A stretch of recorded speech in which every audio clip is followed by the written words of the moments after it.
This tiny chip has been blinking LEDs for over 50 years. Today, we'll build the classic 555 Timer LED flasher, one of the simplest oscillators in electronics. All you're going to need for this project is a breadboard, a 9-volt battery, 9-volt battery wires, a 555 timer, an LED, a 100 nanofarad capacitor, a 10 microfarad capacitor, some jumpers, wires, a 1 kilo ohm resistor, a 10 kilo ohm resistor, and a 470 ohm resistor. Now, let's get started.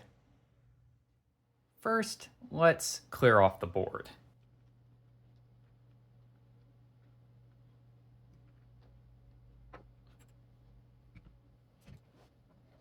Here is the circuit diagram we're going to be using for this project. Well, let's begin. First, let's center our 555 timer. For the 555 timer, make sure the notch is facing away from you for this project. Let's place the timer around the 10 position. Let's connect the top pin to ground. The bottom left pin goes to power. Top right pin also goes to power. These two pins will have to be jumpered together. Let's place our 1 kilo ohm resistor between power rail and the 7 pin.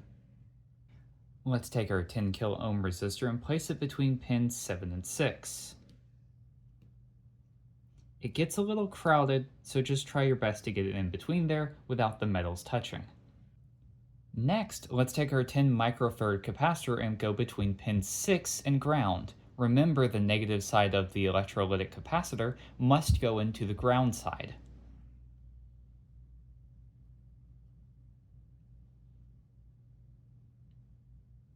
Next, let's take our 470 ohm resistor and come out of pin 3 and just come down.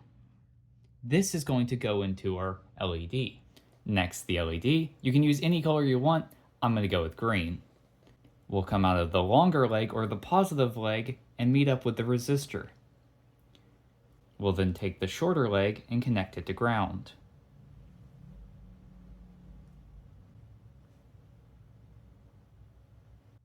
After that, optionally, we can take a 100 nanofarad capacitor that allows us to smooth the voltage and control our LED a little better.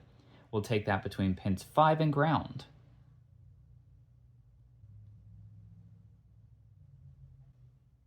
Now, because I've used both sides of the breadboard, I'm going to have to join my two power rails together.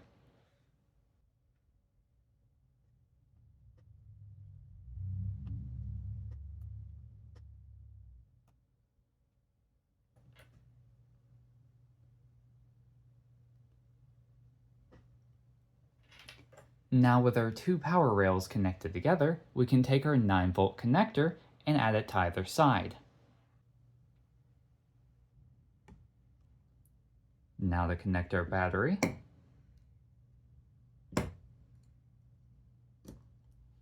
And we can see our LED begin to flash. When powered, the capacitor begins to charge through R1 and R2 until the threshold hits 2/3 VCC. Then the 555 discharges it through R2 until it drops to 1/3 VCC. That repeating charge-discharge cycle makes the output flip-flop off and on, blinking the LED.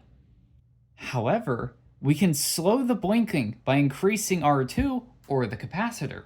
For example, doubling the capacitance halves the frequency. However, I have a different idea. This is a potentiometer. If I replace R2 with this 10K potentiometer, I can adjust the speed at which this LED will flash. Now, let's place our potentiometer. First, we'll remove the 10K ohm resistor and replace it with a wire that comes into the potentiometer's middle pin, the wiper. The left side of the potentiometer goes to power, and the right side of the potentiometer goes to ground. Now reconnecting our power supply. We still see our LED flash. By turning the potentiometer, we can see that we can control the rate at which it flashes.